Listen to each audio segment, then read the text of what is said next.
এ কি দেখছি? এ কি পোশাক পরেছেন হিমি?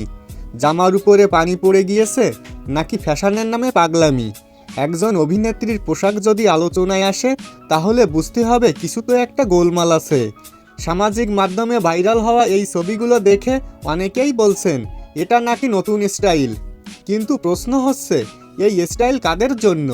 সমাজের তরুণ প্রজন্মের জন্য নাকি শুধু ভিউ বাড়ানোর জন্য?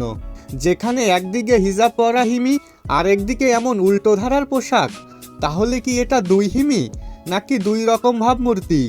আমরা জানি একজন সেলিব্রিটি কি পরছেন সেটাও সমাজের জন্য একটা বার্তা দেয়, আর সেই বার্তা যদি হয় শরীর দেখাবে ততই ভাইরাল হবে। তাহলে সমস্যা শুধু হিমির না, আমাদের সবার। এটা শুধু হিমির ব্যাপার না, এটা আসলে সেই নষ্ট মানসিকতার, যারা ভাবেন শরীর দেখানো মানেই সাহসী হওয়া। কিন্তু একজন মানুষের পরিচয় শুধু কি তার শরীর?